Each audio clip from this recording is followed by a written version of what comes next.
الحمد لله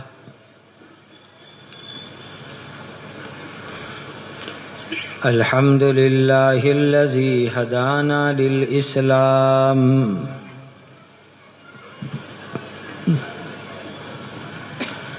وأشهد أن لا إله إلا الله وحده لا شريك له وأشهد أن سيدنا وإمامنا وشفيعنا ومولانا محمدا عبده ورسوله صلوات الله تبارك وتعالى عليه وعلى آله وأصحابه وذرياته وأهل بيته وأهل طاعته وبارك وسلم تسليما كثيرا كثيرا. أما بعد فأعوذ بالله من الشيطان الرجيم. بسم الله الرحمن الرحيم.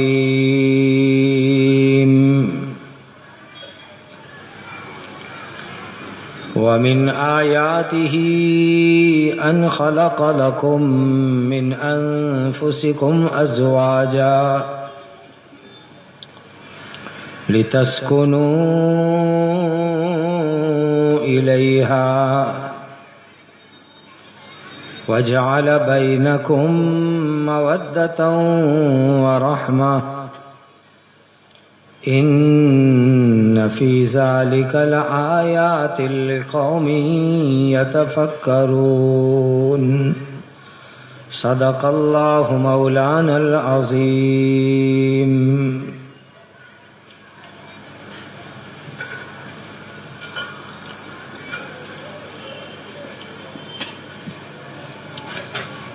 اللہ تعالی آج ہماری اس مل جل کے بیٹھنے کو اپنی رضا کا ذریعہ بنا دے وے.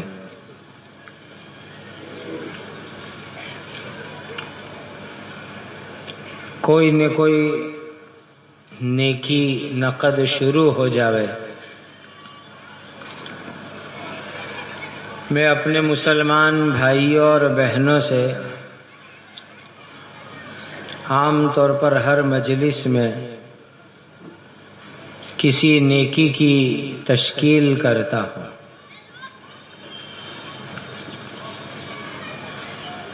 آپ میں سے کون چاہتے ہیں کہ مرنے کے بعد سلامتی سے ڈائریکٹ جنت میں چلے جاوے؟ ذرا ہاتھ اٹھاؤ.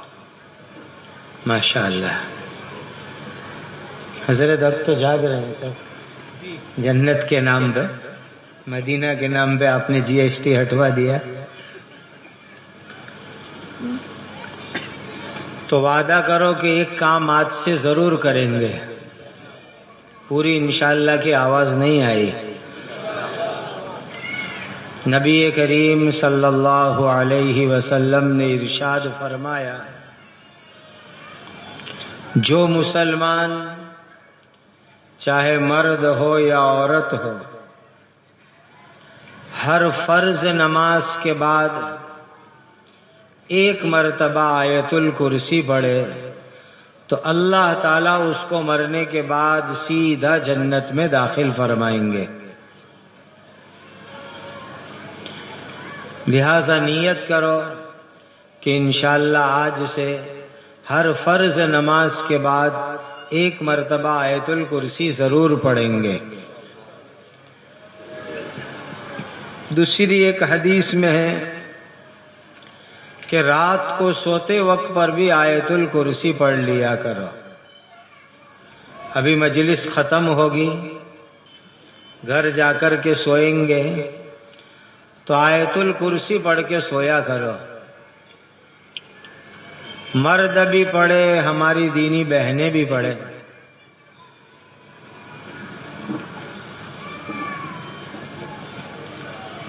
رات کو سوتے وقت پر آیت الکرسی پڑھنے کے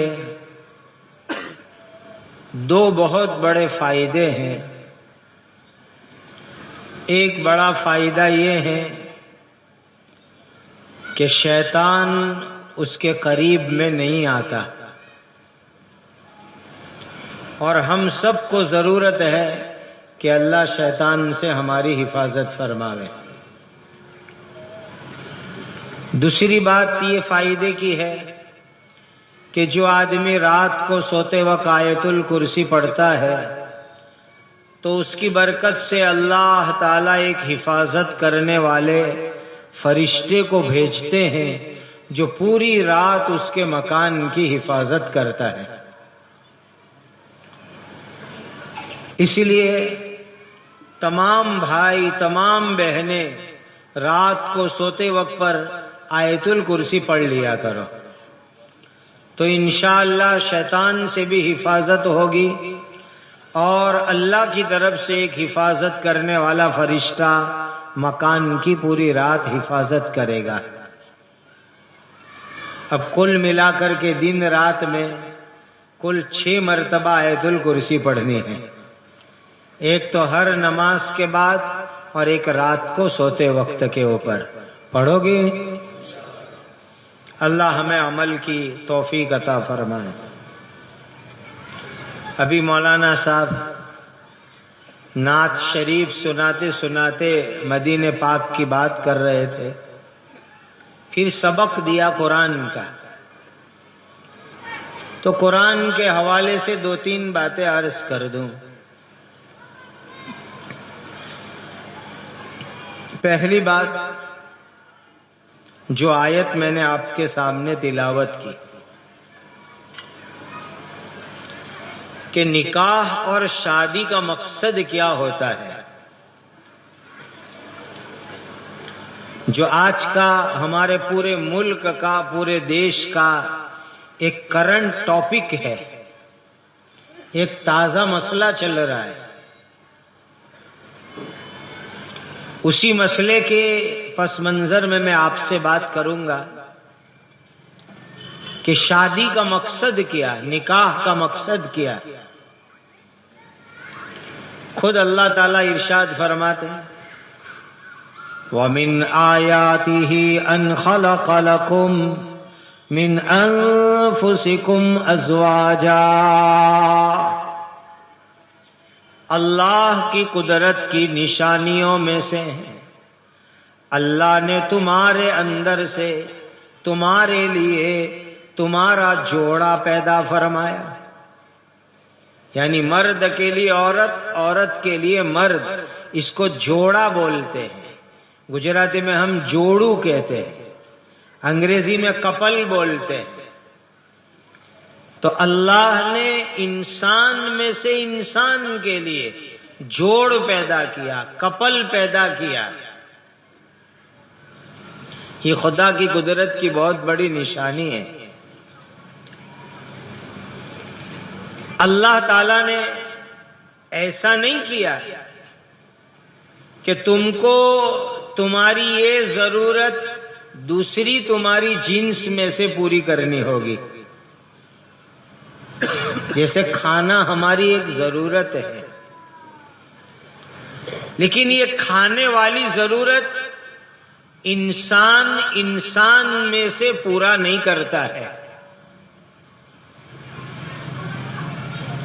اگر کوئی انسان کو بھوک لگتی ہے تو وہ انسان کو ذبح کر کے اس کی بوٹی بنا کر کبھی نہیں کھائے گا، بلکہ وہ دوسری چیز میں سے کھائے گا. کہ بھئی انسان ہے تو بکرا کھائے گا، مرغا کھائے گا، بھینس پاڑا کھائے گا، اونٹ کھائے گا، اس طرح کے جانور وہ کھائے گا. تو انسان اپنی کھانے کی لائن کی ضرورت دوسری چیز میں سے پوری کرتا ہے. لیکن آج دنیا کے اندر بعض انسان جو جانور سے بھی زیادہ بدتر ہے، جانور سے بھی زیادہ خطرناک ہے، وہ انسان کو کھا رہے ہیں. ایسا بھی ہو رہا ہے دنیا میں کہ انسان کا گوشت کھا رہا ہے، انسان کا خون پی رہا ہے. یہ بھی ہو رہا ہے. اور یہ بھلے انسان ہو، لیکن ان کے لیے اللہ نے قرآن میں فرمایا اولئک کالانعام بل ہم اضل، اولئک کالانعام بل ہم اضل. یہ انسان جانور جیسے ہیں، بلکہ جانور سے بھی زیادہ بھٹکے ہوئے، بگڑے ہوئے ہیں. تو آپ سوچئے اس بات کو کہ انسان کو بھوک لگتی ہے، اپنی یہ ضرورت انسان میں سے نہیں پوری کرتا، دوسری جنس میں سے ہی اپنی ضرورت پوری کرتا ہے. کپڑا ایک ضرورت ہے، لیکن یہ کپڑے انسان کی ایسی ضرورت ہے کہ وہ اپنے اندر سے پوری نہیں کرے گا کہ دوسرے انسان کی چمڑی اتاری اور اس چمڑی میں سے اس نے اپنے لیے کپڑا بنایا، جیکٹ بنایا، سویٹر بنایا. ایسا نہیں کرتا، بلکہ وہ جانوروں کے چمڑے میں سے سویٹر بنائے گا، جیکٹ بنائے گا، یا اس کے اون میں سے سویٹر بنانے گا اور اس کو پہنے گا، استعمال کرے گا. تو کھانے کی ضرورت ہے، پہننے کی ضرورت ہے، وہ انسان اپنے اندر سے نہیں پورا کرتا، دوسری جگہ سے پوری کرتا ہے. لیکن یہ ایک ضرورت ایسی عجیب ہے کہ وہ ضرورت انسان اپنے اندر سے ہی پورا کرتا ہے. یہ اللہ کی بہت بڑی نعمت ہے. اسی لیے خدا نے اس کو اپنی قدرت کی نشانی بتلایا کہ وَمِنْ آيَاتِهِ أَنْ خَلَقَ لَكُمْ مِنْ أَنفُسِكُمْ أَزْوَاجًا لِتَسْكُنُوا إِلَيْهَا. کہ اللہ کی قدرت کی نشانی ہے کہ اللہ نے تمہارے اندر سے تمہارا جوڑ بنایا، مرد کے لیے عورت، عورت کے لیے مرد کو بنایا. اور یہ کیوں بنایا اللہ نے؟ یہ حکمت بھی اللہ تعالیٰ نے بیان فرما دی کہ لِتَسْكُنُوا إِلَيْهَا، تاکہ شوہر بیوی کے ذریعے سکون حاصل کرے، اطمینان حاصل کرے.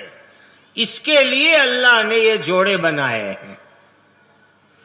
ایک مرد بیچارہ دن بھر رکشہ چلاوے، لاری چلاوے، نوکری کرے، بزنس کرے، کاروبار کرے، تھکا تھکایا ہوا بیچارہ گھر میں آوے تو اس کو گھر کے اندر سکون ملنا چاہیے. گھر کا مقصد ہے آدمی کو سکون ملے، چین ملے، راحت ملے. اس کو کہا جاتا ہے گھر. اسی لیے اللہ نے آیت میں فرمایا کہ لِتَسْكُنُوا إِلَيْهَا، کہ خدا نے بیوی کو اس لیے بنایا تاکہ بیوی کے ذریعے مرد کو سکون ملے، چین ملے، راحت ملے. اس کے لیے اللہ نے بیوی کو بنایا ہے. اب اگر اس کی بجائے الٹا ہو جاوے کہ مرد بیچارہ پورا دن تھکا تھکایا گھر میں سے باہر آیا، باہر سے گھر میں آیا، اور گھر میں آنے کے بعد بھی لڑائی جھگڑے ہوئے، فتنے فساد ہوئے، تو پھر وہ بیچارہ کیا زندگی گزارے گا؟ کہاں جا کے سکون حاصل کرے گا؟ گھر کے اندر تو مرد کو سکون ملنا چاہیے، تو وہ گھر گھر کہلاتا ہے۔ اور یاد رکھو، جس گھر کے اندر سکون ہو، محبت اور پیار ہو، وہ گھر دنیا کے اندر جنت کا نمونہ ہے۔ اور جس گھر کے اندر پیار نہ ہو، محبت نہ ہو، سکون چین نہ ہو، وہ گھر دنیا کے اندر جہنم کا نمونہ ہے۔ تو اللہ تعالیٰ نے حکمت بیان فرمائی نکاح کی کہ لِتَسْكُنُوا إِلَيْهَا، تاکہ تم سکون حاصل کرو اپنی بیوی سے۔ وَجَعَلَ بَيْنَكُمْ مَوَدَّةً وَرَحْمَةً، اللہ نے میاں بیوی کے درمیان پیار، محبت، رحمت رکھا۔ إِنَّ فِي ذَلِكَ لَآيَاتٍ لِقَوْمٍ يَتَفَكَّرُونَ، اس میں اللہ کی قدرت کی بڑی نشانی ہے جو غور فکر اور دھیان سے کام لے وے۔ اسی لیے ایک پہلی بات دھیان میں رکھ لو، شادی کرنے کا ایک اہم مقصد ہے تاکہ شوہر کو بیوی سے سکون ملے اور بیوی کو اپنے شوہر سے محبت اور پیار ملے۔ یہ ہے نکاح کا، شادی کا بنیادی مقصد۔ اب عام طور پر ہوتا کیا ہے کہ شوہر بیچارہ گھر میں آیا تو گھر کے اندر لڑائی جھگڑے اور فتنے۔ تو ہمارے حضرت مولانا ابرار صاحب دھلیوی رحمت اللہ علیہ ایک عجیب قصہ سنایا کرتے تھے، اور ہے سب کے لیے بڑا سبق کا، چونکہ ہماری دینی بہنیں بھی سن رہی ہیں، انشاءاللہ ان کو زیادہ فائدہ ہوگا۔ حضرت سناتے تھے کہ ایک میاں بیوی دونوں گھر میں رہے، شوہر بیچارہ پورا دن گھر کے باہر کام کاج میں رہے،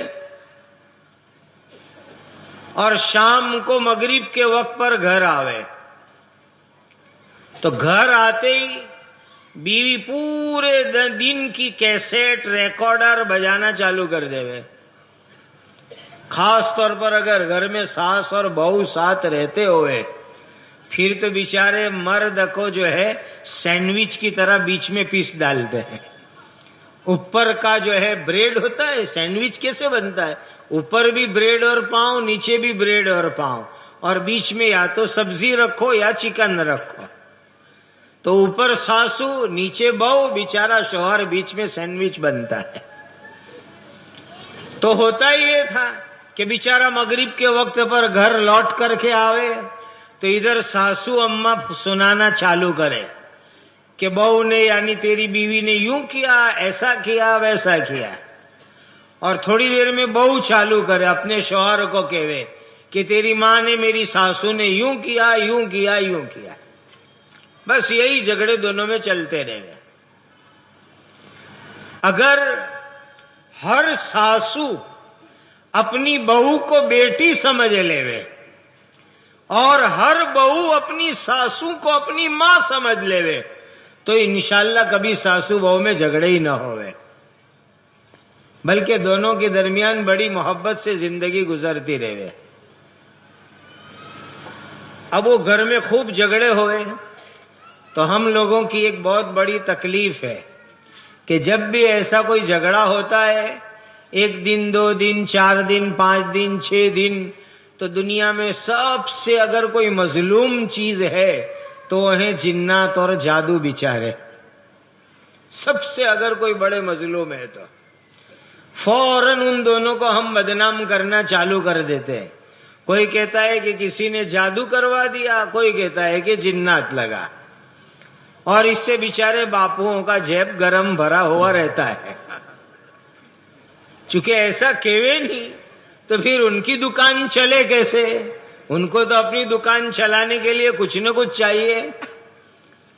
تو روزانہ 7 بجے وہ گھر میں آوے اور جھگڑا چالو ہوئے۔ تو ان کو پتا چلا کہ ہماری بستی میں ایک بڑے عامل صاحب آئے ہیں،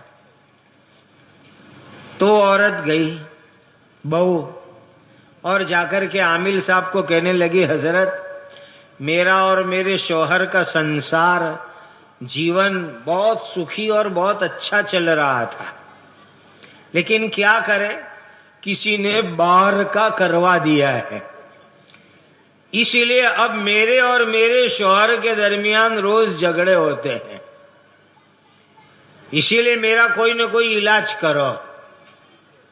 اور ایک بات یاد رکھ لینا کہ جب گھر کے اندر کا ماحول بگڑتا ہے تو باہر کا اثر ہوتا ہے، گھر کے اندر کا ماحول بگڑے گا باہر کا اثر ہوگا، اور گھر کے اندر کا ماحول اچھا ہوگا تو کبھی باہر کا اثر نہیں ہو سکتا۔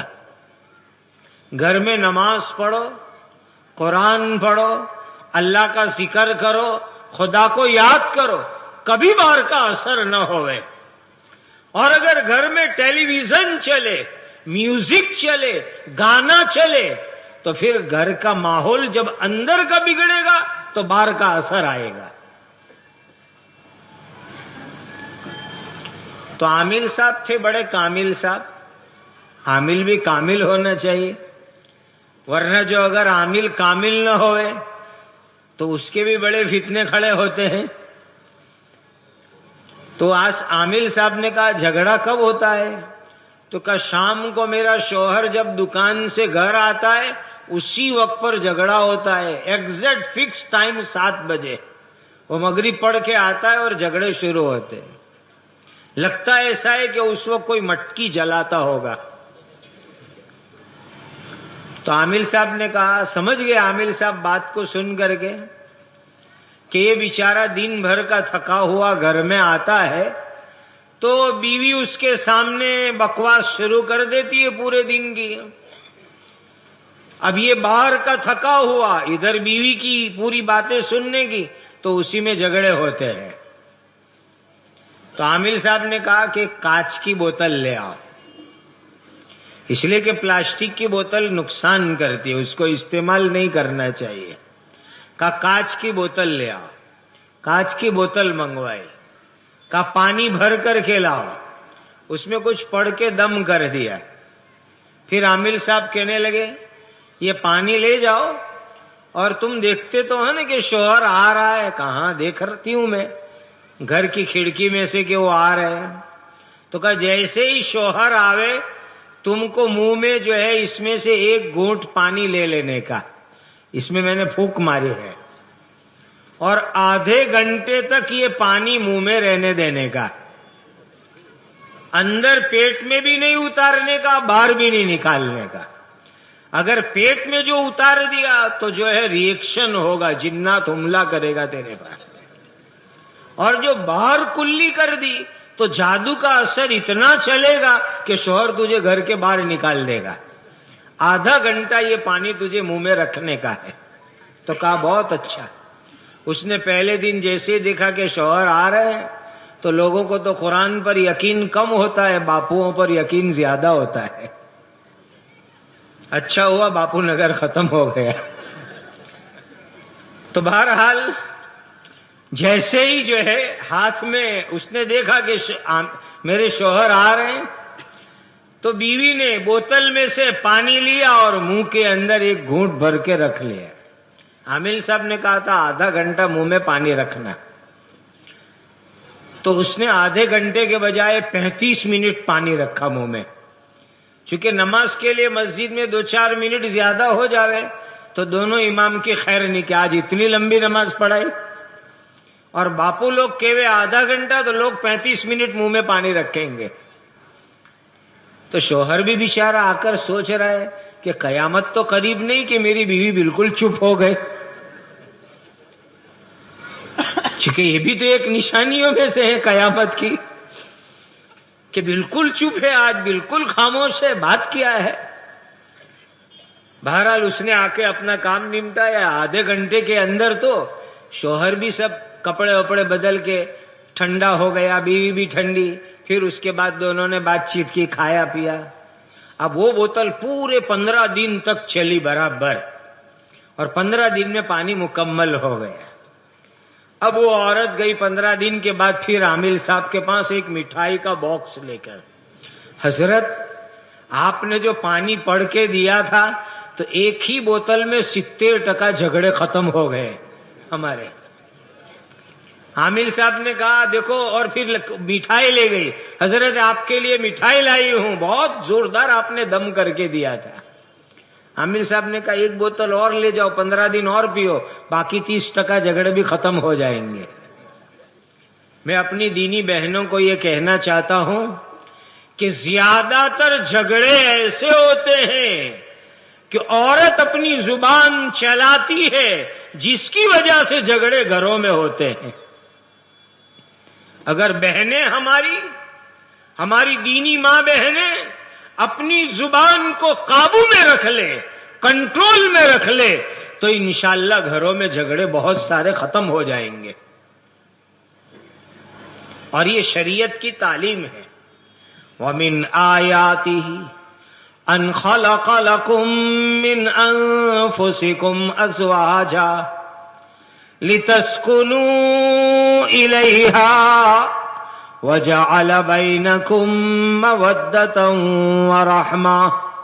اللہ کی قدرت کی نشانیوں میں سے یہ ہے کہ اس نے تمہارے اندر سے مرد اور عورت، شوہر اور بیوی ایک جوڑا بنایا تاکہ تم بیوی کے ذریعے سکون حاصل کرو، اور میاں بیوی کے درمیان اللہ نے محبت رکھی، پیار رکھا، رحمت رکھی۔ یہ اللہ کی قدرت کی بہت بڑی بات ہے۔ اسی لیے اپنی تمام بہنوں سے نصیحت کروں گا کہ اپنے شوہر کے سامنے بلا وجہ زبان کو مت چلاؤ، انشاءاللہ العزیز گھریلو جھگڑے بہت سارے ختم ہو جائیں گے۔ اور بھائیوں، آپ سے بھی کچھ کہوں گا۔ اللہ نے دونوں کو محبت کا رشتہ عطا کیا ہے، پیار کا رشتہ عطا کیا ہے۔ اللہ نے عورت کو اس لیے نہیں بنایا کہ انسان اس کے اوپر باکسنگ کی پریکٹس کرے۔ بعض لوگ تو یہ سمجھتے ہیں کہ بیوی یعنی اس پر باکسنگ کی پریکٹس کرنے کی، یہ سمجھتے ہیں۔ گھر میں آئے نہیں کہ مارنا چالو، گالیاں دینا چالو، ڈانٹنا چالو، یہ طریقہ غلط ہے، ایسا طریقہ نہیں اپنانا چاہیے۔ میں آپ سب کو کہتا ہوں اس مجلس میں نیت کر کے اٹھو کہ انشاءاللہ اپنی بیویوں کو محبت کی نظر سے دیکھیں گے۔ کسی بھی پرائی عورت کو غلط نظر سے دیکھنا نہیں ہے، وہ حرام ہے، اور اپنی بیوی کو ہمیشہ محبت کی نظر سے دیکھنا ہے۔ یہ ہمارا دین ہم کو سکھاتا ہے۔ اور بھائیوں، ہم میں سے ہر ایک کو اللہ کی رحمت چاہیے۔ خدا کی رحمت ہوگی تو ہمارا کام چلے گا۔ اگر تم کو اللہ کی رحمت چاہیے تو سن لو، حدیث پاک میں آتا ہے کہ جو شوہر اپنی بیوی کو محبت سے دیکھے اور جو بیوی شوہر کو محبت سے دیکھے، اللہ دونوں میاں بیوی کو رحمت کی نظر سے دیکھتے ہیں۔ اسی لیے بھائیوں، تم اپنی بیویوں کو محبت سے دیکھو، اور دینی بہنوں کو کہوں گا اپنے شوہروں کو محبت کی نظر سے دیکھو، اللہ تم دونوں میاں بیوی کو رحمت کی نظر سے دیکھیں گے۔ اور دیکھیے، یہ شادی والی زندگی تو بڑی پیار محبت کی ہونی چاہیے۔ پیارے آقا تاجدار مدینہ حضرت محمد الرسول اللہ، سب کہو صلی اللہ علیہ وسلم، ارشاد فرماتے ہیں اگر کوئی شوہر اپنے ہاتھ میں ایک لقمہ لیوے، نیوالا لیوے، روٹی کا، بوٹی کا، چاول کا، بسکٹ کا، کیڈبری کا، کسی بھی چیز کا اگر لقمہ لیتا ہے، نیوالا لیتا ہے اور اپنی بیوی کے منہ میں رکھتا ہے، تو اللہ تعالیٰ اس شوہر کو صدقہ کرنے کا ثواب عطا کریں گے، صدقے کا ثواب خدا دیں گے۔ بھائیو، جو مالدار لوگ ہیں وہ اللہ کے نام پہ خرچ کر کے صدقے کا ثواب لیتے ہیں، اور یہ آسان صدقہ، محبت بھی ہے، پیار بھی ہے، صدقہ بھی ہے کہ اپنے ہاتھ میں روٹی کا ایک ٹکڑا لیا، چاول کا ایک نیوالا لیا، بسکٹ لے لی اور اپنی بیوی کے منہ میں محبت سے رکھ دیا، اللہ تعالیٰ اس شوہر کو صدقے کا ثواب عطا کریں گے۔ اب یہ اتنا پیار بھرا اگر جیون گزرے کہ جس میں شوہر بیوی کو کھلا رہا ہو، صدقے کا ثواب کما رہا ہو، تو بتلاؤ کبھی گھر میں طلاق ہو سکتی ہے؟ ارے بولو، ہو سکتی ہے؟ کبھی نہیں ہو سکتی۔ یہ ہمارا دین ہم کو سکھا رہا ہے۔ تو قرآن میں ارشاد فرمایا وَعَاشِرُوهُنَّ بِالْمَعْرُوفِ، ان عورتوں کے ساتھ اچھے طریقے سے زندگی گزارو۔ وَعَاشِرُوهُنَّ بِالْمَعْرُوفِ، اپنی عورتوں کے ساتھ، اپنی بیویوں کے ساتھ اچھی طریقے سے زندگی گزارو۔ فَإِن كَرِهْتُمُوهُنَّ فَعَسَىٰ أَن تَكْرَهُوا شَيْئًا، اگر تم کو کوئی چیز ناپسند ہوئے، بھائی ہے دنیا میں کوئی جگہ ایسی کہ وہاں آپ کو ہر چیز پسند میں آتی ہو؟ دنیا میں ہو ہی نہیں سکتا۔ یہ تو ہر چیز پسند میں آوے وہ تو انشاءاللہ جنت میں جانے کے بعد ہی ہوگا۔ ارے تم بیوی کی بات کرتے ہو، آج دنیا کے حالات یہ ہیں کہ سگے بیٹے کو باپ کی بہت ساری بات پسند نہیں ہوتی۔ جس ماں نے 9 مہینے پیٹ میں اٹھایا، جس ماں نے 2 برس اپنی چھاتی سے دودھ پلایا، اس ماں کی بہت ساری باتیں پسند نہیں آتی سگے بیٹے کو۔ کہتا ہے بیٹا، ماں تو بڈھی ہو گئی، ڈوسی ہو گئی، بول بول مت کر۔ بیٹے ماں کو ایسی بات بولتے ہیں۔ تو ایک بیٹے کو ماں کی بات سمجھ میں نہیں آتی، پسند نہیں آتی، تو بیوی کی تو تمام باتیں کہاں سے پسند میں آئے گی؟ وہ تو انشاءاللہ جنت میں جانے کے بعد ہی ہوگا۔ خدا نے فرمایا اِنَّا أَنشَأْنَاهُنَّ إِنشَاءً، اللہ ان دنیا کی بیویوں کو جنت کے اندر ایک نئے طریقے سے پیدا کریں گے۔ وہاں پھر ساری تمہاری فریادیں ختم ہوگی، ایسی نئی بیوی نئے انداز میں اللہ اسی دنیا کی بیوی کو پیدا کریں گے۔ باقی دنیا میں تو بیوی کی ہر چیز پسند آوے، یہ ہو ہی نہیں سکتا۔ فَإِن كَرِهْتُمُوهُنَّ فَعَسَىٰ أَن تَكْرَهُوا شَيْئًا، کوئی چیز تم ناپسند کرتے ہو لیکن اللہ اس میں کوئی بھلائی کا راستہ نکالتے ہیں، خیر نکالتے ہیں۔ ارے بیمار آدمی کو انجیکشن کھانا اچھا نہیں لگتا کہ وہ انجیکشن لگواوے، تکلیف ہوتی ہے، لیکن اسی انجیکشن میں اس کے لیے شفا اور بھلائی ہے۔ تو بیوی کے اندر بھی کوئی بات تم کو پسند نہ آوے تو ابھی چلاؤ، چلانے کا مزاج بناؤ، اللہ اسی کے اندر کوئی بھلائی کا راستہ نکالیں گے۔ یہ دین ہم کو کہتا ہے۔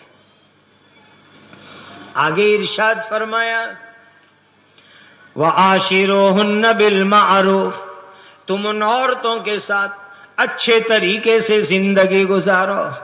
فَإِن كَرِهْتُمُوهُنَّ فَعَسَىٰ أَن تَكْرَهُوا شَيْئًا، دینی بھائیو، آج دنیا میں تم کس کو اچھا انسان کہتے ہو؟ ہم کہتے ہیں نا اچھا انسان، تو لوگ کیا کہیں گے؟ جس کی جیسی سوچ وچار ایسے جواب آئے گا۔ کوئی کہے گا کہ اچھا انسان وہ ہے جو بہت پیسے والا ہو، کوئی کہے گا کہ اچھا انسان وہ ہے جس کا عہدہ کرسی بہت بڑی ہو، کوئی کہے گا اچھا انسان وہ ہے جس کے پاس جو ہے گاڑیاں بنگلے بہت ہو۔ لیکن سنو، میرے اور آپ کے آقا تاجدار مدینہ حضرت محمد مصطفیٰ کہو صلی اللہ علیہ وسلم فرماتے اچھا آدمی کون؟ اور وعدہ کرو کہ انشاءاللہ آج سے اچھے آدمی بنیں گے۔ ارے کہو انشاءاللہ۔ حضور نے فرمایا اس طرح اچھے آدمی بنیں گے۔ ارشاد فرمایا قال رسول اللہ صلی اللہ علیہ وسلم الا خیرکم خیرکم لأہلہ وَأَنَا خَيْرُكُمْ لِنِسَائِي۔ پیارے آقا نے فرمایا تم میں سب سے اچھا آدمی وہ ہے جو اپنے گھر والوں کے لیے اچھا ہوئے۔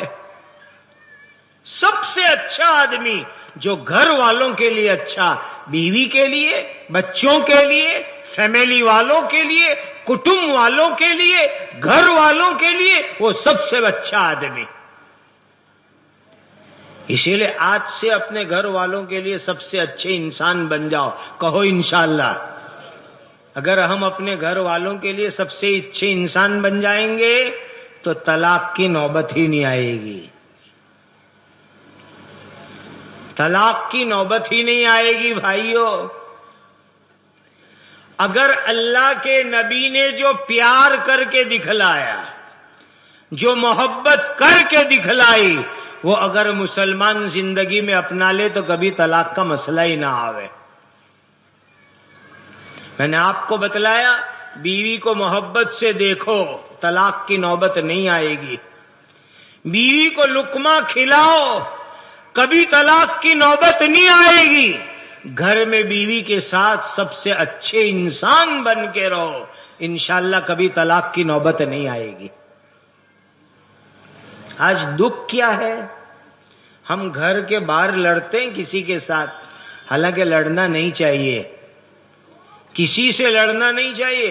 وَلَا تَنَازَعُوا وَلَا تَنَازَعُوا، اللہ فرماتے ہیں آپس میں لڑائی جھگڑا مت کرو، فَتَفْشَلُوا، بزدل ہو جاؤ گے، وَتَذْهَبَ رِيحُكُمْ، تمہاری طاقت اکھڑ جائے گی، ہوا اکھڑ جائے گی، وَاصْبِرُوا، کوئی کچھ کہوے تو صبر کر کے سن لینے کا، لا تنازعوا، جھگڑا مت کرو۔ آج تکلیف ہماری ہے، گھر کے باہر جھگڑا ہوتا ہے تو ہم گالیاں بولتے، اور گھر میں بیوی سے جھگڑا ہوتا ہے نعوذ باللہ طلاق دیتے ہیں۔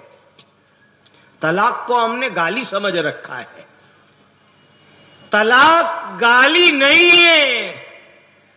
طلاق کو گالی مت سمجھو کہ شوہر بیوی سے لڑے تو دھڑا دھڑ طلاقیں دینے بیٹھ جاوے۔ کل کے پیپر میں ہمارا بیان چھپا ہے، ہم نے ایک جگہ نکاح تھے، 13 نکاح اتوار کو، میڈیا والے بھی تھے، علل اعلان کہا ہم نے کہ مسئلہ نہیں جانتے ہو تو سن لو، الحمدللہ میں مفتی ہوں۔ مسئلہ نہیں جانتے ہو تو سن لو، ایک ساتھ اپنی بیوی کو 3 طلاق دینا ہماری شریعت میں حرام ہے۔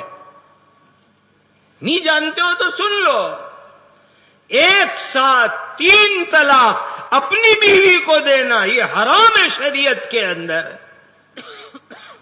لیکن پھر بھی مسلمان بے دھڑک دھڑا دھڑ 3 طلاقیں بیویوں کو دیتے ہیں، تب تو ان کو ہمت ہوئی بل لانے کی، تب تو یہ لوگ کھرڑا پارلیمنٹ میں لا رہے ہیں۔ اگر ہم حرام کام نہیں کرتے تو ان کی مجال تھی کہ پارلیمنٹ میں ایسا کوئی بل لاوے۔ وہ مسلمانوں سمجھ لو اس بات کو، ہمارے دین میں، شریعت میں طلاق کو پسند نہیں کیا گیا ہے، اس کو تو ایک مجبوری کی چیز بتلایا، ایمرجنسی کی چیز بتلایا۔ اور دیکھیے شریعت نے طلاق کے بھی دھارا دھورن بتلائے. اگر کوئی مجبوری آ گئی، میاں بیوی کے درمیان جھگڑے ہو رہے ہیں، تو شریعت نے اس کو حل کرنے کا طریقہ بھی قرآن میں بتلایا. واللاتی تخافون نشوزہن فعظوہن، نصیحت کرو، علماء کے پاس نصیحت کراؤ، تعلیم کرنے والی آپاؤں کے پاس نصیحت کرواؤ، تعلیم کی مجلسوں میں بھیجو. جب یہ نصیحت کی بات سنے گی، قرآن کی بات سنے گی، حدیث کی بات سنے گی، قبر کو سنے گی، قیامت کا عذاب سنے گی، تو اس کے دل کے اندر اللہ کا ڈر آئے گا اور وہ کبھی گھر میں لڑائی جھگڑے نہیں کرے گی. واللاتی تخافون نشوزہن فعظوہن، نصیحت کرو. نصیحت کی برکت سے بہت سارے جھگڑے آسان ہو جاتے ہیں. واہجروہن فی المضاجع، نصیحت کی، نصیحت کروائی، سمجھایا، پھر بھی مسئلہ حل نہیں ہوا تو ذرا بیڈ روم الگ کر دو، بستر الگ کر دو، ناراضگی کے اظہار کے لیے. قرآن میں اللہ نے علاج بتلایا، واہجروہن فی المضاجع، بستر الگ کر دو. پھر بھی اگر اصلاح نہیں ہوئی تو فرمایا کہ وَاضْرِبُوهُنَّ، ذرا سا نشان نہیں پڑے، زخم نہیں پڑے، ہڈی نہ ٹوٹے، خون نہ نکلے، اس طریقے سے اس کے اوپر ذرا سا ہاتھ چلاؤ، یعنی پھول پر پھول برساؤ. میں اس کی تعبیر یوں کرتا ہوں، پھول پہ پھول برساؤ. اور اس کے بعد بھی مسئلہ حل نہ ہوئے تو حکما من اہلہ وحکما من اہلہا، شوہر کے گھر میں سے، کٹمب میں سے ایک جوابدار انسان کو بلاؤ اور بیوی کے گھر میں سے ایک جوابدار انسان کو بلاؤ. اور خدا نے قرآن میں وعدہ فرمایا، ان یریدا اصلاحا یوفق اللہ بینہما. یہ جو جوابدار ویکتی، ذمہ دار لوگ جو میاں بیوی کے مسئلے حل کرنے کے لیے بیٹھتے، جھگڑوں کو حل کرنے بیٹھتے، اگر ان کی نیت اصلاح کی ہوگی، اللہ کا وعدہ ہے اللہ میاں بیوی میں جوڑ کروا دیں گے. یہ جو پنچ بیٹھتے ہیں، جوابدار بیٹھتے ہیں، وڈیل بیٹھتے ہیں، ان کی نیت بھی اچھی ہونی چاہیے تو اللہ جوڑ کروا دیں گے. قرآن میں وعدہ ہے، ان یریدا اصلاحا یوفق اللہ بینہما، اگر یہ دونوں ذمہ دار اصلاح کی نیت سے آوے تو اللہ دونوں میاں بیوی میں جوڑ کروا دیں گے. لیکن اب تو جو پنچ بیٹھتے ہیں نا، جوابدار لوگ جو فیصلہ کرنے بیٹھتے ہیں، وہ تو گھر سے جب نکلتے ہیں تب سے ہی غلط نیت لے کے نکلتے ہیں. کیا ہوتا ہے کہ بھئی ہم لوگ تو کار میں جا رہے ہیں، لڑکی کی طرف سے جو جوابدار آتے ہیں کہ ہم تو کار میں جا رہے ہیں، ٹیمپو بھی ایک ساتھ میں بھیج دو، اپنے کو ریٹرن میں مال لانے کا ہے نا. گھر سے نکلے تبھی فاسد نیت کہ وہ میری بیٹی کا سارا مال وہاں ہے سسرال میں، وہ کباٹ نے، پلنگ نے، برتن نے، پیٹی نے سب لانے کی ہے.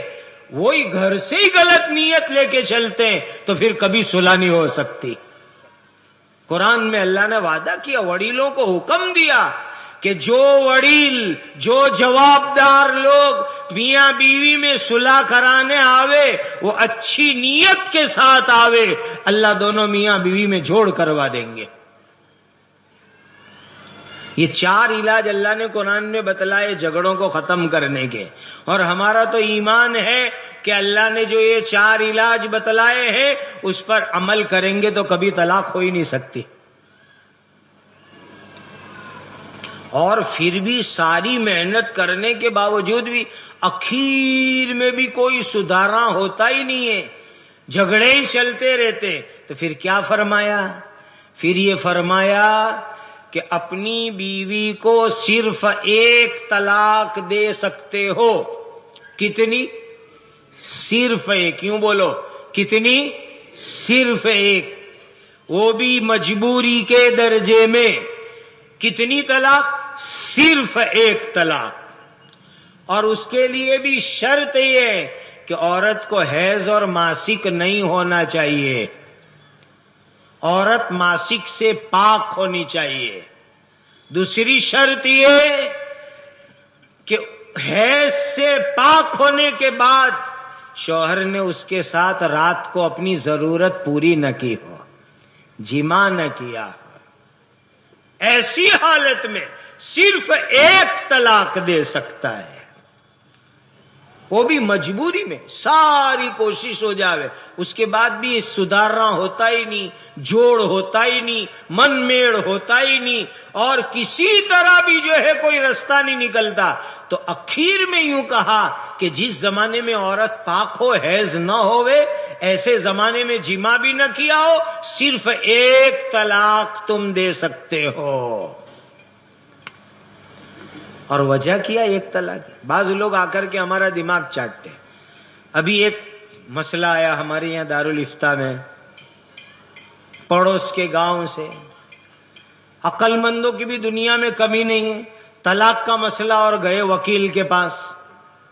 اب طلاق کے مسئلے میں وکیل کے پاس کیوں جانے گا؟ اب وہ وکیل نے 100 روپے کے اسٹامپ پیپر پر لکھان کروایا تو سیدھی 3 طلاق کا لکھان کروایا اور مرد کے پاس صحیح کروائے. میں نے کہا آپ تو طلاق تو ہمارے یہاں بتائے گئے کہ طلاق تو ہو گئے، لیکن پہلے وہ وکیل کو لانا کہ اس کو ہم مسئلہ بتاوے. کہ تم کو مسئلہ معلوم نہیں تو یہ ڈور ڈھاپن کرنے کی ضرورت کیا؟ تمہیں کسی مفتی کو پوچھنا چاہیے، عالم کو پوچھنا چاہیے کہ ایک طلاق تم لکھواتے. تو بعض لوگ آ کے ہمارا دماغ کیا چاہتے. میں نے بعض کیسوں میں بہت مجبوری کے بعد ایک طلاق لکھوائی تو لڑکی والے آتے کہ آپ نے تو بالکل چھوٹت جوئی تجھے، એટલે 3 لکھو نہیں. میں کو نہ، میں 3 نہیں لکھواؤں گا. اگر لکھوانا ہو تو جاؤ کسی اور کے پاس، میں نہیں لکھواؤں گا کبھی بھی. میں تو اللہ کا حکم پورا کروں گا، مجبوری میں صرف ایک لکھواؤں گا. تو کہتے ہیں کہ چھوٹچ کرے. میں کہا ایک ماں بھی چھوٹت تھی جائے، ٹینشن مت لو. میں مفتی ہوں اور الحمدللہ دنیا کے قانون بھی جانتا ہوں. خدا کے فضل سے آل انڈیا مسلم پرسنل لا بورڈ کا 9 سال سے ممبر ہوں. میں قانون بھی جانتا ہوں. ایک طلاق کے آگے ہم نہیں لکھوا سکتے. اور کتنی آسان شکل ہے. ایک طلاق لکھنے کے بعد حیض آئے گا 1 2 3 اتنے میں وہ طلاق رجعی سے طلاق بائنہ ہو جائے گی. اور جنرلی اس میں علاج اور فائدہ اتنا اچھا ہے کہ طلاق کے بعد ہی لوگوں کو پچھتاوا ہوتا ہے. طلاق کے بعد ہی لوگ پچھتاتے ہیں. میں کہا کرتا ہوں کہ طلاق سے پہلے اگر بیوی جو ہے نا اوندھے توے جیسی دکھتی ہو تو طلاق دینے کے بعد چاند کا ٹکڑا نظر آتی ہے. یہی ہوتا ہے. اور آ کر کے لوگ مفتیوں کا دماغ چاٹتے ہیں. مفتی صاحب غصہ میں بولائی گیلی کئی رستو کھڑو نہیں. تو میں کہتا ہوں کوئی محبت میں بھی طلاق دیتا ہے؟ غصے میں ہی لوگ طلاق دیتے، محبت میں تھوڑا ہی کوئی طلاق دیتا ہے. تو کہا ایک طلاق اگر ہوگی تو جب تک عدت چالو ہے وہاں تک مسئلہ بہت آسان ہے. شوہر زبان سے کہہ دے وے کہ آج سے میں نے بیوی بنا لیا، بیوی ہو گئی، رجعت قولی ہو گئی.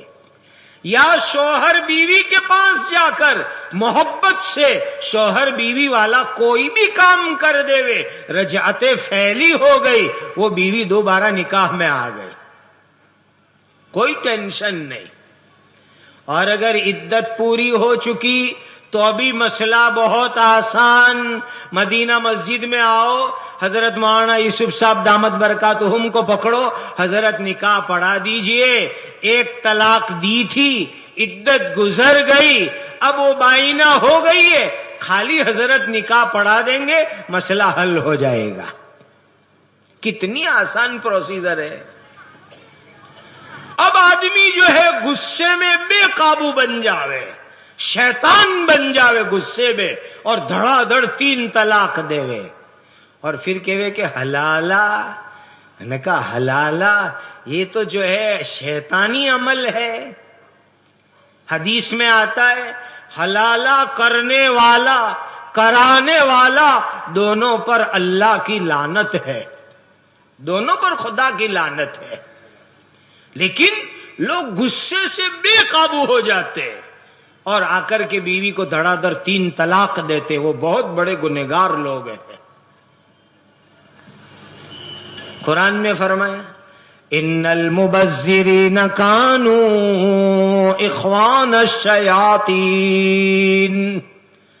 ولا تبذر تبذیرا ان المبذرین کانوا اخوان الشیاطین. یہ شیطان کے بھائی لوگ ہیں جو آپے سے باہر ہو جاوے، قابو سے باہر ہو جاوے. اسی لیے میرے مسلمان بھائیوں، نکاح کرتے وقت پر یہی نیت کرنی ہے کہ انشاءاللہ یہ ہمارا جوڑا اب جنت میں بھی باقی رہے گا. یہ کپڑے تھوڑے ہی کہ میلے ہوئے تو جمعہ کو نہ کے بدل ڈالے. یہ کپڑے کی طرح بدلنے والی چیز نہیں ہے. بیوی کا مطلب یہ ہوتا ہے کہ نکاح ہوا، اب یہ جوڑا انشاءاللہ جنت میں بھی باقی رہے گا. اگر ہم مسلمان بیویوں سے محبت کا برتاؤ کریں، طلاق کا غلط استعمال نہ کرے، تو دنیا میں کوئی مائکا لال یہ نہیں ہو سکتا جو ہمارے طلاق کے سسٹم کے اوپر کوئی دخل گیری کر سکے. مسلمانوں، آج جو ہمارے اوپر یہ حالات ہے کہ طلاق بل کے نام پر ہماری شریعت میں دخل گیری ہو رہی ہے، یہ ہمارے گناہوں کی سزا ہے. ہماری سزا ہے، ہمارے گناہوں کی سزا ہے کہ مسلمان چھوٹی چھوٹی باتوں میں بیویوں کو طلاق دیتے تھے. حالانکہ یہ بہت غلط کام ہے، بہت غلط کام ہے. اسی لیے نیت کر کے اٹھو، سب کہو انشاءاللہ نامناسب غلط طلاق نہیں دیں گے، کہو انشاءاللہ، اور یہ جوڑا جنت میں بھی باقی رہے گا. اور جہاں کہیں ایسے جھگڑے ہوتے ہیں نا، تو گجراتی میں کہتے ہیں آنکھ آڑا کان نہیں کرنے کے، بلکہ جا کے 2 بات محبت سے سمجھانے کی. بھائی کیوں لڑتے ہو، کیوں جھگڑتے ہو؟ تھوڑے دن ذرا، میں تو کہتا ہوں کہ جہاں بہت لڑائی جھگڑے ہوتے ہیں نا، تو اس کو 4 مہینے جماعت میں بھیج دینے کا کہ جا تو 4 مہینے جماعت میں ہو اور سب ٹھنڈا ہو جائے گا. یہ تو گھر سے کبھی نکلتا ہی نہیں ہے کبھی بھی، تو پھر یہی ہوگا کہ نہیں ہوگا؟ اللہ تعالیٰ مسلمانوں کو صحیح سمجھ عطا فرمائے. اور بعض لوگ تو ایسے وہمی مزاج کے ہوتے ہیں، شکی مزاج، وہمیلے مزاج کے. بہت سی طلاقیں تو وہم میں اور شک میں ہوتی ہے. اور یاد رکھ لو، وہم اور شک کی کوئی دوا اس دنیا میں نہیں ہے، کوئی دوا نہیں. ہمارے قریب میں ایک جگہ پر میں بیان کرنے آیا تھا، یہ آپ کے کوساڑ کے قریب میں، تو کھانا کھا رہا تھا میں، تو لوگ مفتیوں کو ایسی بات پہلے سناتے. کہا مفتی صاحب ہماری ایک نویلٹی طلاق ہوئی. میں نے کہا نویلٹی طلاق کا کیا مطلب، کیا ہوا؟ تو کہا ہماری یہاں ایک فیملی ہے، بہت اچھے گھرانہ مالدار لوگ، اور لڑکا بھی اچھے گھر کا، لڑکی بھی اچھے گھر کی. دونوں میاں بیوی خوشی خوشی کھانا کھا رہے تھے. بیوی نے مٹھائی کا باکس رکھا، شوہر نے مٹھائی کھائی تو اس کو بہت پسند آئی. 1 ٹکڑا 2 ٹکڑے 3 ٹکڑے کھا لیے. پھر دھیرے سے شوہر نے پوچھا یہ مٹھائی بہت اچھی ہے، کہاں سے آئی؟ تو بیوی نے بیچاری نے یوں کہہ دیا کہ میرے ابا نے بھیجی. سنو بھائیو، دکھ ہے، خون کے آنسو سے رونا آتا ہے. بیوی نے کہا میرے ابا جان نے یہ مٹھائی بھیجی. بس یہ سنتے ہی کھانے کے ٹیبل کے اوپر اس نے بیوی کو 3 طلاق دے دی. بولو پھر خدا کا عذاب آئے گا کہ نہیں آئے گا؟ پھر پارلیمنٹ قانون لائے گی کہ نہیں لائے گی؟ قصوروار ہم ہیں. خدا ان کی کوششوں کو ناکام کرے، لیکن قصوروار ہم بھی ہے.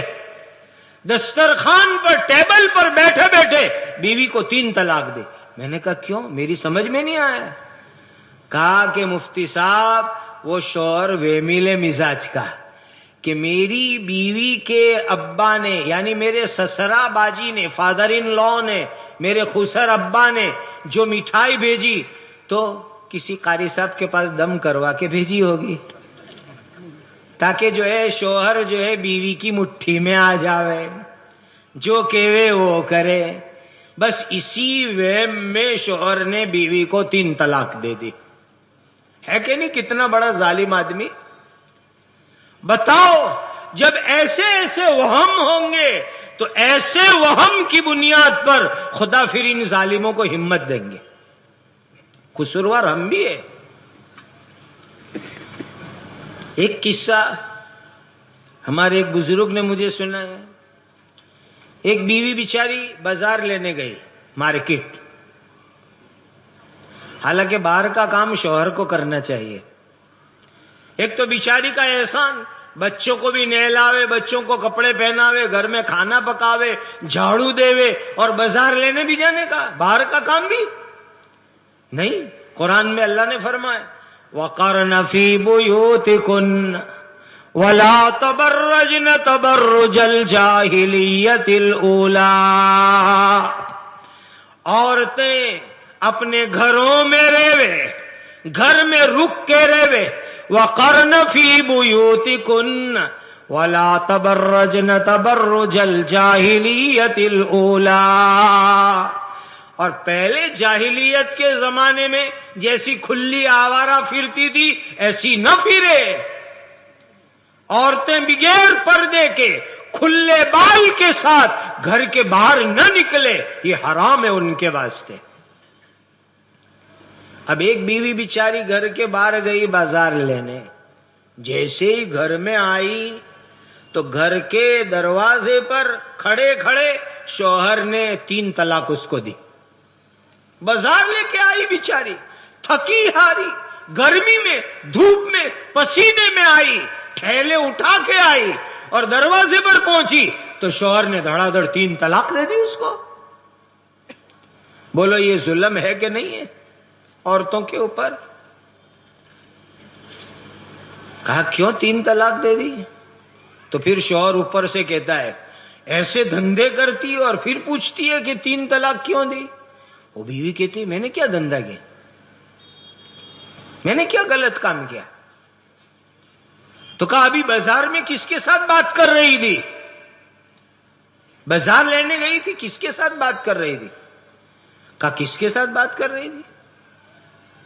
اس نے ایک دکان کا نام لیا. یہ موبائل جو ہے نا وَإِسْمُهُمَا أَكْبَرُ مِن نَفْعِهِمَا. خدا نے شراب کے لیے جو بات فرمائی وَإِسْمُهُمَا أَكْبَرُ مِن نَفْعِهِمَا، فائدے سے زیادہ اس میں بڑا گناہ ہے. فائدہ کم گناہ بڑا.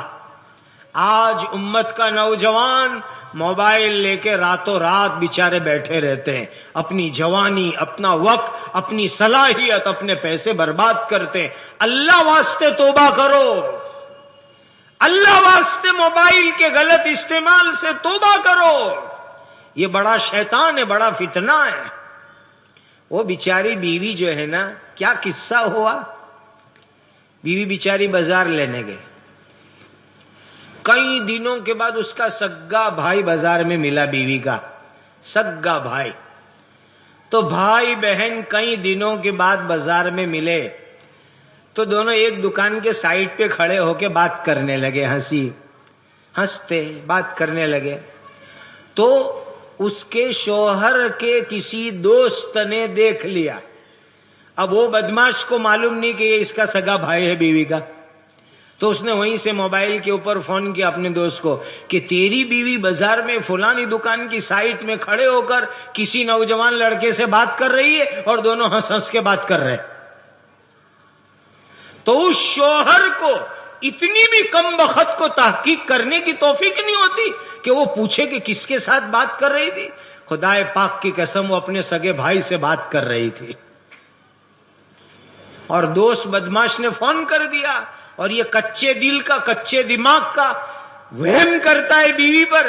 جیسی بیوی بازار سے گھر آئی اس کو پھٹافٹ 3 طلاق دے دی.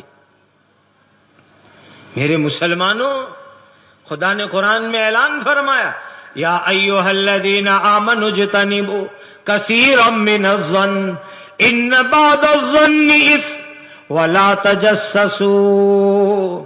اے لوگو، بدگمانی سے بچو، گندے گندے وچار سے بچو. یہ گندے وچار بہت سے گناہ ہیں اور تمہاری زندگی کو برباد کرنے کا ذریعہ بن جاتے. وہمیلے مت بنو، شکی مزاج مت بنو اور کچے کان کے مت بنو کہ کوئی کہوے اور تم نے فوراً بات مان لی. تحقیق کرنا بھی سیکھو.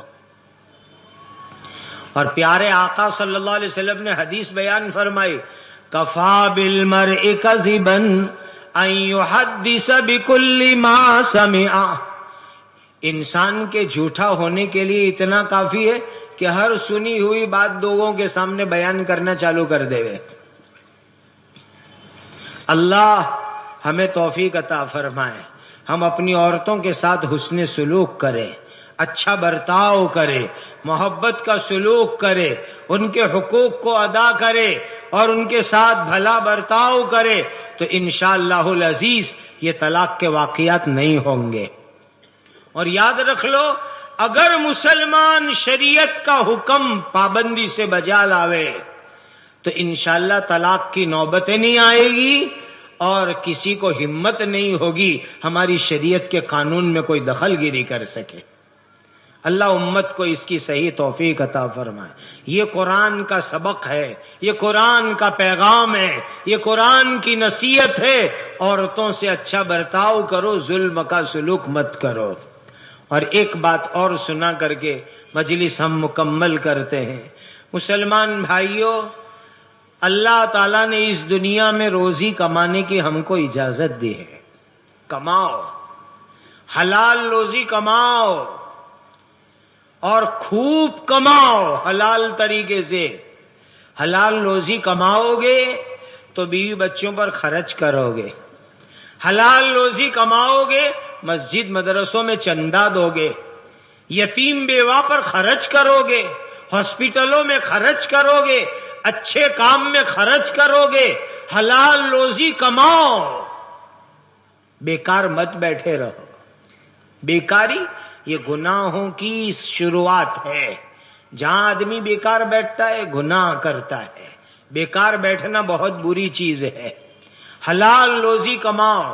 ہماری شریعت نے ہم کو فرمایا قال رسول اللہ صلی اللہ علیہ وسلم طلب الحلال فریضۃ بعد الفرائض. حلال روزی حاصل کرنا یہ اسلام کے بنیادی فرائض کے بعد ایک اہم فریضہ ہے. جیسے نماز فرض، روزے فرض، زکوٰۃ فرض، حج فرض، حلال روزی حاصل کرنا بھی فرض. کماؤ حلال روزی، بہت اچھی چیز ہے، لیکن اپنی حلال روزی میں حرام کی ملاوٹ مت آنے دو. ایک ڈول بھر کے پاک پانیوں ایک قطرہ پیشاب کا گرے گا پوری ڈول کو ناپاک کر دے گا. ہزاروں روپے حلال کے ہوں گے، اس میں حرام کی دولت آئے گی، تمہارے سارے پیسوں کو ناپاک اور گندا کر ڈالے گی. خدا نے اعلان فرمایا یا ایھا الذین آمنوا لا تأکلوا الربا اضعافا مضاعفا. اے ایمان والو، تم سود اور بیاج کو بڑا بڑا کر کے مت کھاؤ. یہ بیاج، یہ سود، یہ انٹریسٹ، یہ لون ہماری شریعت میں حرام ہے. صاف بات سن لو، اگر یہ لون کا پیسہ، بیاج کا پیسہ، انٹریسٹ کا پیسہ، سود کا پیسہ پیٹ میں گیا تو دعا قبول ہونا بند ہو جاتی ہے. دعا قبول نہیں ہوا کرتی. یہ حرام کی دولت ہے. اللہ کے نبی صلی اللہ علیہ وسلم نے حجۃ الوداع کیا، زندگی کا آخری حج کیا. اور اس آخری حج میں جو بیان کیا صحابہ کے سامنے، اس بیان میں ارشاد فرمایا، میں اپنے چچا عباس رضی اللہ تعالیٰ عنہ کے بیاج کے معاف ہونے کا اعلان کرتا ہوں۔ چچا عباس کی بہت بڑی بڑی رقم لوگوں کے پاس رہتی تھی۔ کہا میرے چچا جان نے جس کو بھی پیسے ادھار دیے ہیں کوئی بھی بیاج نہیں دے گا، سب کو معاف کرنے کا اعلان کرتا ہوں، صرف مدل رقم جمع کرا دو۔ حضور نے اعلان کر دیا۔ میرے مسلمانوں، یہ سود، بیاج، لون کے چکر یہ ہماری روحانیت کو برباد کرنے والی چیزیں ہیں۔ اللہ امت کی اس سے حفاظت فرمائے۔ اللہ ہمارے آج مل جل کے بیٹھنے کو قبول فرمائے، کہنے سننے کو قبول فرمائے۔ اللہ ہمیں عمل کرنے والا بنا دے، بیویوں کے ساتھ حسن سلوک، طلاق سے توبہ اور حرام بیاج کے مال سے اپنے آپ کو بچانا۔ اور نوجوانوں، موبائل اور انٹرنیٹ کا غلط استعمال مت کرو، اس شیطان کو کم سے کم ضرورت میں استعمال کرو، یہ ہمارے ایمان کو، اخلاق کو برباد کرنے والی چیزیں ہیں۔ اللہ ہمیں صحیح سمجھ عطا فرمائے، اللہ ہمیں عمل کرنے والا بنا دے، اور اللہ ہم سب کے اس مل جل کر بیٹھنے کو قبول فرمائے۔ وآخر دعوانا ان الحمدللہ رب العالمین۔ درود شریف پڑھو، دعا کرتے ہیں۔ الحمدللہ رب العالمین والصلاة والسلام علی سیدنا محمد وعلى آلہ واصحابہ اجمعین۔ اللہم اغفر امت سیدنا محمد صلی اللہ علیہ وسلم، اللہم ارحم امت سیدنا محمد صلی اللہ علیہ وسلم، اللہم تجاوز عن امت سیدنا محمد صلی اللہ علیہ وسلم، اللہم اصلح شان امت سیدنا محمد صلی اللہ علیہ وسلم، اللہم انصر امت سیدنا محمد صلی اللہ علیہ وسلم۔ ربنا آتنا فی الدنیا حسنۃ وفی الآخرۃ حسنۃ وقنا عذاب النار یا ذا الجلال والاکرام۔ اے اللہ آج ہمارے اس جمع ہونے کو، کہنے سننے کو قبول فرما، آپ اپنی رضا اور خوشنودی کا ذریعہ بنا دیجئے۔ اے اللہ ہر حرام سے ہماری اور پوری امت کی حفاظت فرماؤ، حلال روزی عطا فرماؤ، حرام روزی سے حفاظت فرماؤ۔ اے اللہ توڑ طلاق، جھگڑے، فتنوں سے ہماری حفاظت فرماؤ، اس ملک میں شریعت اسلامیہ کی حفاظت فرما۔ اے اللہ طلاق بل کبھی بھی پارلیمنٹ میں پاس نہ ہو ایسا ماحول فرماؤ۔ اے اللہ ہمارے ملک میں امن و امان قائم فرماؤ، عدل و انصاف قائم فرماؤ۔ ہمارے ملک میں جتنے مذہب اور جتنی قوم کے لوگ رہتے ہیں تمام دھرم والوں کو آپس میں رواداری عطا فرماؤ، لڑائی جھگڑے فتنے فساد سے حفاظت فرماؤ، زندگی میں بار بار مکہ مدینہ کی حاضری عطا فرماؤ، ہماری عمر میں علم میں برکت عطا فرماؤ۔ اے اللہ ہمیں کئی سنی باتوں پر عمل کی توفیق عطا فرماؤ، ہمارے نوجوان بھائیوں کو، نوجوان بہنوں کو موبائل انٹرنیٹ کے غلط استعمال سے توبہ کی توفیق عطا فرماؤ۔ اے اللہ پیارے آقا حضرت محمد رسول اللہ صلی اللہ علیہ وسلم نے جتنی خیر مانگی ہمیں اور پوری امت کو عطا فرماؤ۔ حضرت نبی کریم صلی اللہ علیہ وسلم نے جن شرور سے پناہ چاہی ہماری اور پوری امت کی حفاظت فرماؤ۔ اے اللہ یہ کوساڑ آواس میں رہنے والے اہل ایمان کو آباد فرما، ان کی ہر طرف سے حفاظت فرما۔ اے اللہ ان کے گھروں کو نماز ذکر تلاوت سے آباد فرما۔ اے اللہ رحمتیں برکتیں نازل فرماؤ، مسجد مدرسے کا جو ادھورا کام ہے اسے مکمل کروا دیجیے، عافیت سے پائے تکمیل تک پہنچا دیجیے، ضروریات کو خزانہ غیب سے پورا فرما دیجیے۔ حضرت نبی کریم صلی اللہ علیہ وسلم نے جتنی خیر مانگی ہمیں اور پوری امت کو عطا فرماؤ، جن شرور سے پناہ چاہی ہماری اور پوری امت کی حفاظت فرماؤ۔ جتنے مرحومین کے ناموں کا اعلان ہوا ان تمام کی اور پوری امت کے لوگوں کی مغفرت فرما دیجئے، بیماروں کو شفا عطا فرما دیجئے، ہماری ان دعاؤں کو قبول فرما لیجئے۔ آمین آمین آمین۔ وصلی اللہ علی النبی الکریم۔ سبحان ربک رب العزت عما یصفون وسلام علی المرسلین والحمد للہ رب العالمین۔